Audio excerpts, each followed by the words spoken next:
Hello and welcome students. Electrochemistry का आज हमारा 6th लेक्चर है। आज हम पढ़ने वाले हैं लेड स्टोरेज बैटरी, जिनको कि हम लेड एक्यूमुलेटर भी कहते हैं। कार बैटरीज हैं ये, या फिर हम जो इन्वर्टर में यूज करते हैं बैटरी, ये वो बैटरीज हैं। आपको पता ही होगा, ये बैटरीज हम रिचार्ज कर सकते हैं। इसका मतलब है कि इसमें रिएक्शंस दोनों डायरेक्शंस में होती हैं।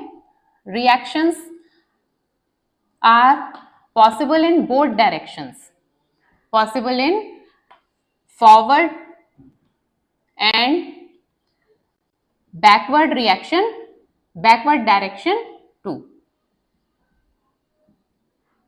फॉरवर्ड डायरेक्शन में भी रिएक्शंस होंगी और बैकवर्ड डायरेक्शन में भी होंगी। इसका मतलब है बैटरी अगर डिस्चार्ज हो गई तो हम उसको रिचार्ज कर सकते हैं।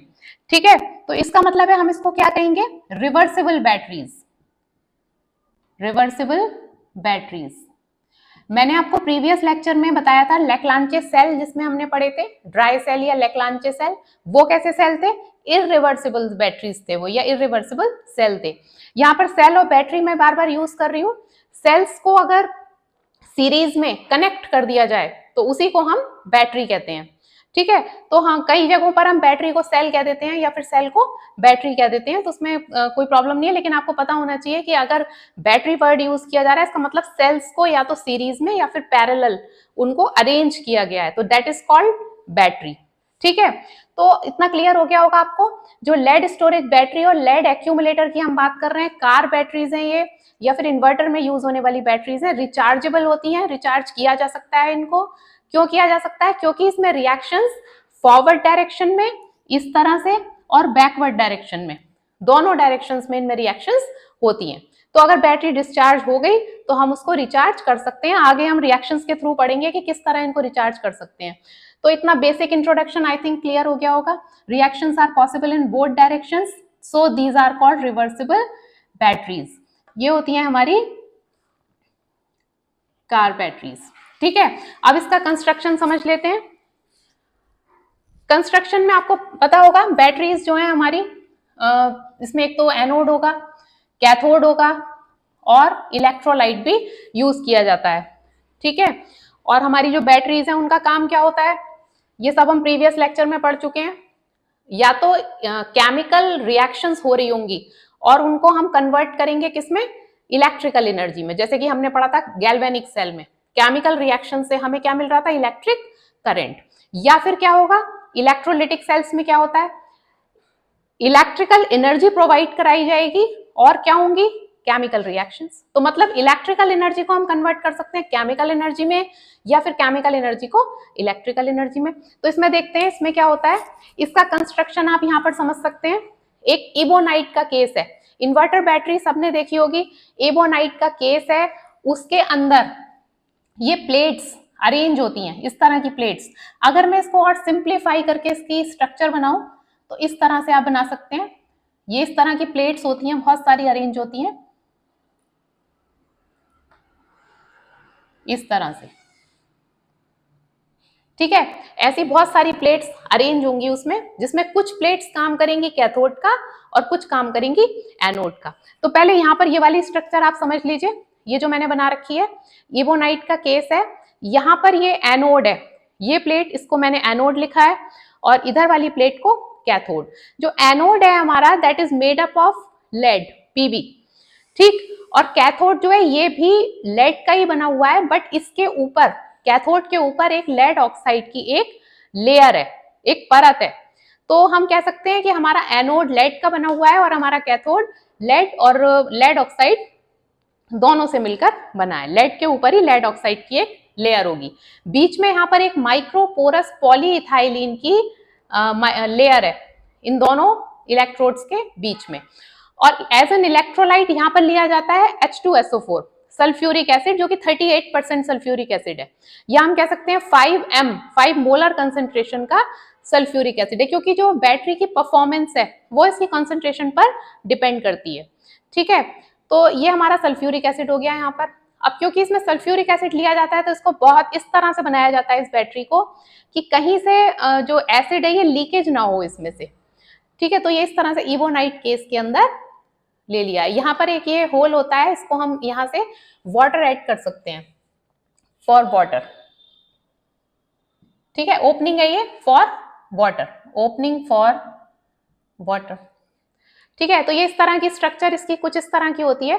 अब इसको अगर मैं सिंप्लीफाई करूं तो मैं यहाँ पर सिर्फ 2 प्लेट्स बना रही हूं, जिसको एक को मैं यहाँ पर लिखूंगी एनोड, लेड का बना हुआ है, ठीक है। ये हमारा कैथोड जो कि पीबी और PbO2 का बना हुआ है, ठीक है। इसको इस तरह से यहाँ पर हम कनेक्ट कर देंगे। बीच में इसमें यहाँ पर हम सल्फ्यूरिक एसिड लेंगे, ठीक है, 38% H2SO4। अब ऐसा नहीं है कि ये स्ट्रक्चर तो इसकी एक्चुअली ये है, मैं आपको समझाने के लिए यहाँ पर सिर्फ 2 प्लेट्स मैंने बनाई है। एक्चुअली यहाँ पर प्लेट्स बहुत सारी अरेंज होंगी क्योंकि हमें वोल्टेज ज्यादा चाहिए। इन्वर्टर से ऐसा नहीं है सिर्फ इन 2 प्लेट से जो हमें वोल्टेज मिलेगी हमारा काम चल जाएगा। हमें अगर ज्यादा वोल्टेज चाहिए तो हमें सीरीज में ज्यादा ये प्लेट्स लगानी होंगी, ठीक है। तो अभी आप इस सिंप्लीफाइड फिगर से आप समझिए कि किस तरह से ये इसकी वर्किंग क्या है। तो कंस्ट्रक्शन आपने समझ लिया, एनोड होगा, कैथोड होगा और हमारा H2SO4 होगा, ठीक है। माइक्रोपोरस पॉलीइथाइलिन की एक लेयर होगी, इस तरह से इसकी ये स्ट्रक्चर है। कंस्ट्रक्शन जिसको हम कहेंगे, ये इसका कंस्ट्रक्शन है। इसका रिप्रेजेंटेशन किस तरह से करेंगे, सेल का रिप्रेजेंटेशन किस तरह से होगा,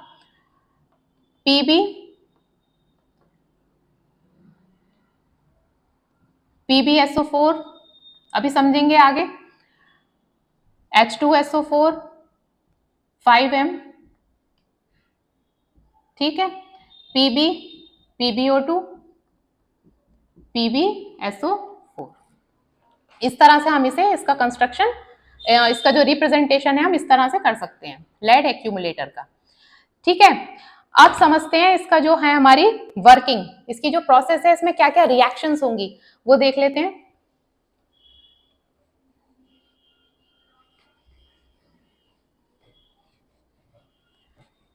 देखिए सबसे पहले हम देखते हैं एनोड पर क्या रिएक्शंस होंगी। रिएक्शंस एट एनोड, एनोड पर क्या रिएक्शन होंगी इसमें। एनोड है हमारा लेड का बना हुआ पीबी, और हमें पता है एनोड पर कौन सी रिएक्शंस होती हैं, ऑक्सीडेशन। तो ऑक्सीडेशन जब होगा इस पर तो Pb is equal to Pb plus plus plus 2e minus, lead 2 ions दे देगा लेड के और 2 इलेक्ट्रॉन्स ये लूज करेगा, means this is oxidation. Previous lecture आपने नहीं देखे हैं तो उन्हें जरूर देखें, लिंक मैं उसका डिस्क्रिप्शन बॉक्स में दे दूंगी, ठीक है। उसमें डिटेल में ऑक्सीडेशन रिडक्शन और हमने पूरा स्टडी किया है सेल्स को, ठीक। तो ये हमारी ऑक्सीडेशन रिएक्शन हो गई। अब ये क्या करेगा, यहां से ये जो है एनोड, इससे लेड ने 2 आयंस दी, मतलब पीबी प्लस प्लस आयन दिया जो कि यहाँ पर आया इलेक्ट्रोलाइट में, और इलेक्ट्रोलाइट हमारा क्या है, सल्फ्यूरिक एसिड H2SO4। इसके अंदर कौन से आयंस हैं, H प्लस और SO4 minus minus, sulphate ions है। तो ये जो हमारे लेड के आयंस हैं ये इलेक्ट्रोलाइट में प्रेजेंट सल्फेट आयन से रिएक्ट कर जाएंगे इस तरह से, Pb plus plus plus SO4 minus minus is equal to PbSO4 जो कि सॉलिड फॉर्म में होता है। तो ये हमारी एनोड की रिएक्शन हो गई। इसको अगर मैं कंबाइन करके लिखूं पूरी कंप्लीट रिएक्शन, ये 2 रिएक्शंस होंगी, समझ आ गया होगा। ये एनोड हमारा लेड से बना हुआ है, ऑक्सीडेशन रिएक्शन होती है हमेशा एनोड पर, तो क्या होगा, 2 इलेक्ट्रॉन लूज किए इसने और आयन बनाया। ये आयन किससे रिएक्ट करेंगे, एनोड के जो आयन आ रहे हैं इलेक्ट्रोलाइट में प्रेजेंट सल्फेट आयन से, और इन्होंने बना दिया लेड सल्फेट जो कि सॉलिड फॉर्म में है। अब मैं इसको कंबाइन करके लिख रही हूं, देखिए Pb प्लस प्लस, ये एरो के इस साइड है, इससे ये कट हो जाएगा, क्या बचा है यहाँ पर, Pb plus SO4 minus minus is equal to PbSO4 plus 2e minus. तो ये हमारी कंप्लीट रिएक्शन है जो कि हमारी किस पर होगी, एनोड पर, ठीक है। अब इसके बाद देखते हैं हम रिएक्शंस ऑन कैथोड। कैथोड पर क्या रिएक्शंस होंगे, कैथोड पर क्या होता है, रिडक्शन।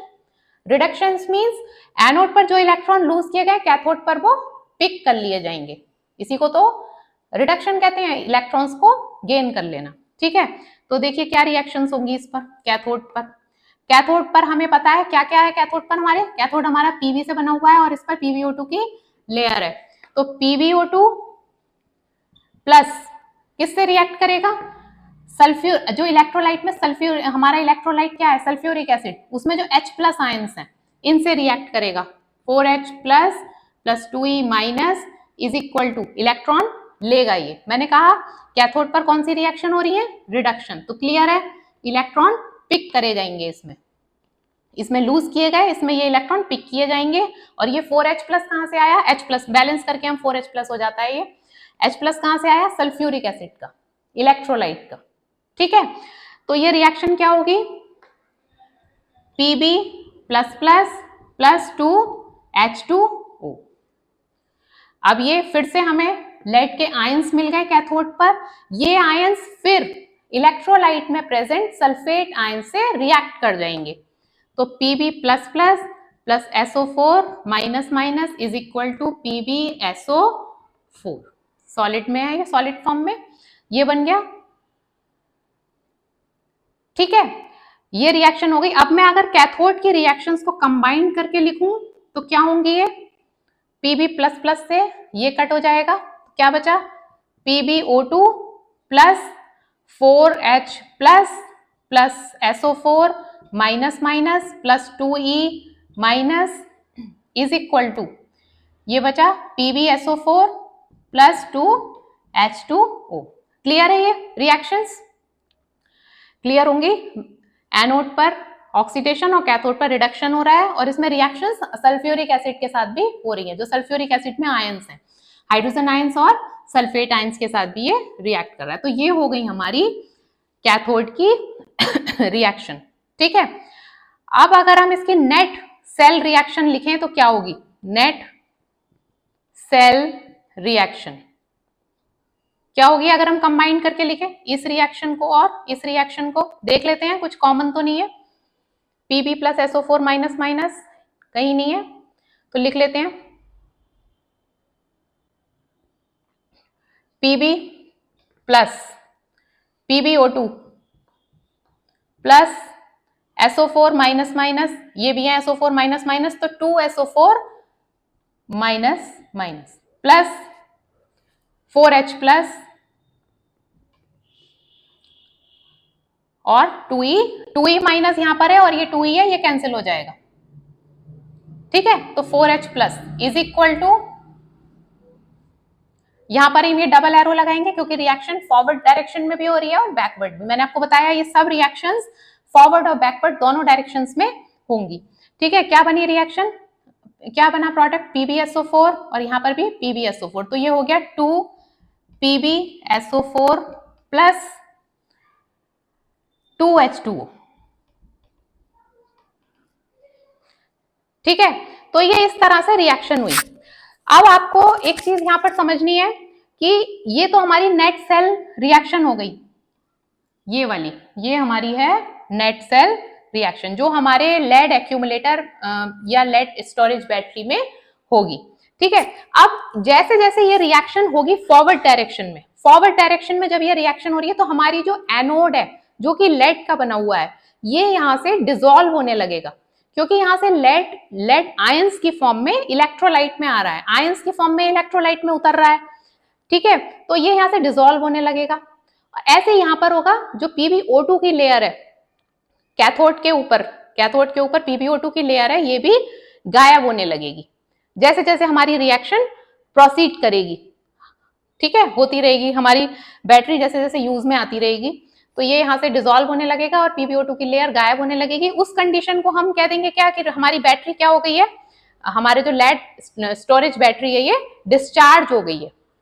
ठीक है, अच्छा एक बात यहां पर और समझने की है, जब हमारी ये फॉरवर्ड डायरेक्शन में जब रिएक्शन हो रही है तब हमारा जो है ये सेल, जो हमारा लेड स्टोरेज बैटरी है, ये किस तरह से काम कर रही है, गैल्वेनिक सेल की तरह। मींस केमिकल रिएक्शन हो रही है और हमें क्या मिल रही है, इलेक्ट्रिकल एनर्जी या इलेक्ट्रिक करंट कह सकते हैं।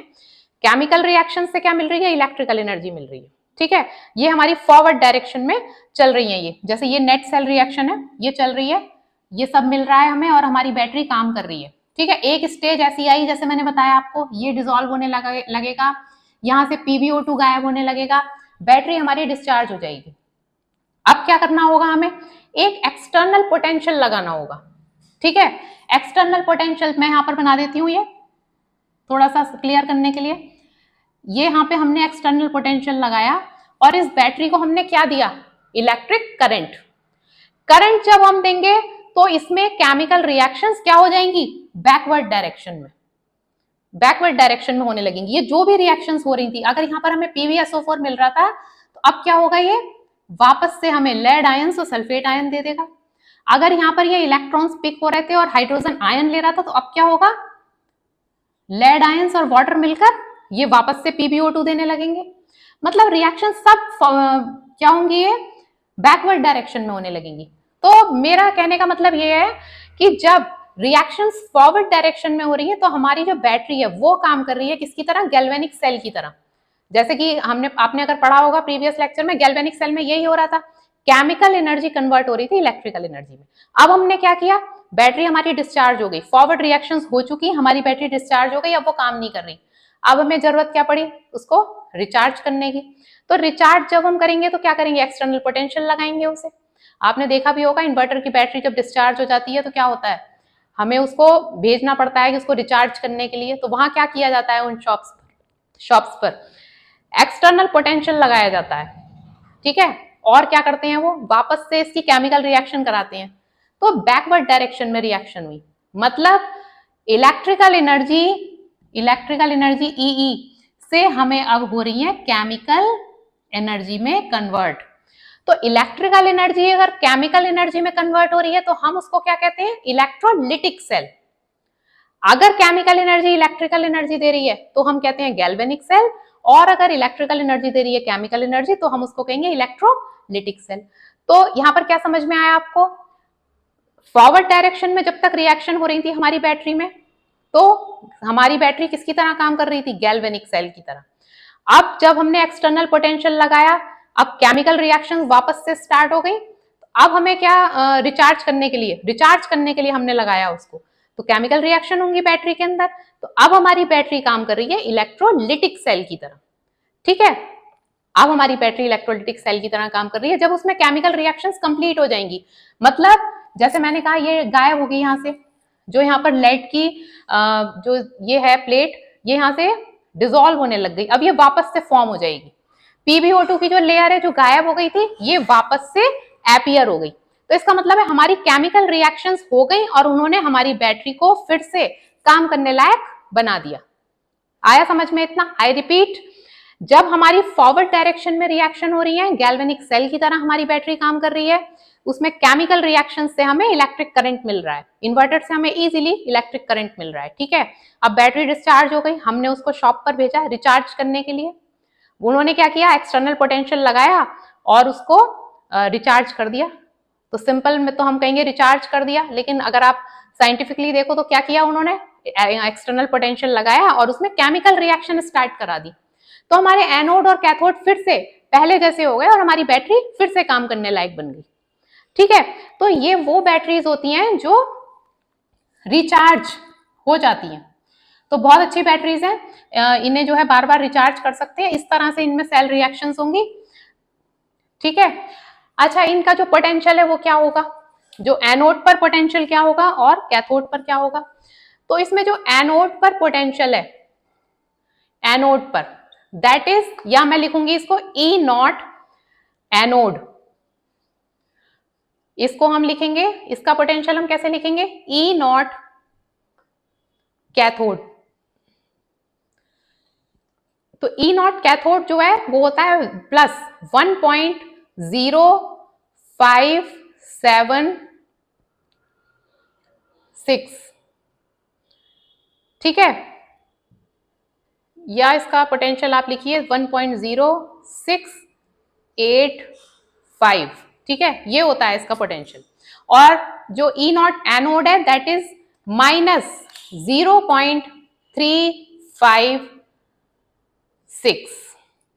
ठीक है, तो कैथोड का पोटेंशियल इतना है, एनोड का पोटेंशियल इतना है, तो हम टोटल ई सेल कैसे निकालेंगे? E cell is equal to E cathode, C लिख देती हूं मैं ई कैथोड को, ई सी माइनस ई एनोड, ई ए।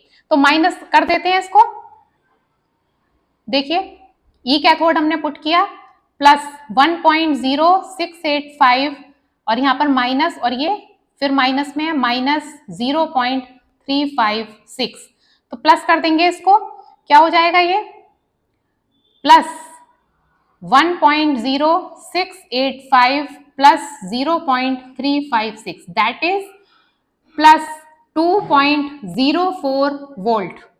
ठीक है, ये इतने वोल्ट है इसका और इसका इतना वोल्ट है, वोल्ट में हम मेजर करते हैं जो पोटेंशियल है उसको। तो हमने ये प्लस ई सेल निकाला, जो हमारा टोटल जो पोटेंशियल आया वो कितना आया, प्लस 2.04 वोल्ट। इसका मतलब है जो हमारी ये लेड एक्यूमुलेटर बैटरी है जिसमें कि मैंने सिर्फ ये 2 प्लेट्स लगाई थी, तो ये हमें कितना वोल्टेज देगी, लगभग 2 वोल्ट देगी। तो हमें अगर इससे ऑब्वियसली हमें इससे ज्यादा वोल्टेज चाहिए तो हमें सीरीज में इससे ज्यादा प्लेट्स लगानी होंगी।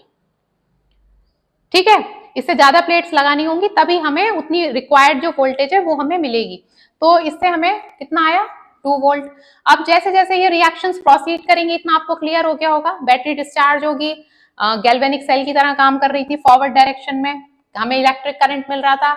जैसे ही वो डिस्चार्ज हुई हम उसे एक्सटर्नल पोटेंशियल लगा के चार्ज करेंगे, मतलब रिवर्सिबल रिएक्शन है, रिवर्सिबल है। ठीक है, रिचार्ज करेंगे हम इसे, अब क्या होगा, केमिकल रिएक्शन हो रही है, इलेक्ट्रिक करंट दिया जा रहा है, केमिकल रिएक्शन हो रही है, हमारी बैटरी फिर से काम करने लायक हो गई। तो और हमारा जो पोटेंशियल आ गया वो आ गया इतना। ठीक है, इतना इसका पोटेंशियल हो गया। इसके अलावा ये आपको समझ में आ गया होगा, मैं उम्मीद करती हूँ, लेड स्टोरेज बैटरी क्या है और क्या इसकी वर्किंग है। ठीक है, पॉइंट्स इसके आप जब आप लेक्चर पढ़ रहे हैं तभी आप थोड़े याद कर लिया कीजिए। जैसे कि रिवर्सिबल बैटरीज हैं, रिवर्सिबल मीन्स ऑफ कोर्स दोनों डायरेक्शंस में हो रही हैं रिएक्शंस। ठीक है, इतना वोल्टेज कितना है, कैथोड क्या है, एनोड क्या है, सेल रिएक्शंस मैंने यहाँ पर लिख दी है, इस तरह से सेल रिएक्शंस प्रोसीड करेंगी। ठीक, इसके अलावा एक और बैटरी होती है जो कि आप अपने मोबाइल्स में यूज करते हैं, वो होती है लिथियम आयन बैटरी, उसको भी हम आगे डिस्कस करेंगे। तो उसमें भी क्या होता है कि इसी तरह की प्रोसेस होती है, प्रोसेसिंग जो है उसकी वर्किंग, कि क्या होता है कि इतना उसमें यूज होती रहती है, इतना परसेंट आपको बैटरी उस पर लिखा आ जाता है कि 20% यूज या 30% बैटरी रह गई है अभी, हम उसको तुरंत उसको चार्जिंग पर लगा देते हैं। बैटरी इतनी है, हम उसको 20-30% होते ही चार्जिंग पर लगा देते हैं।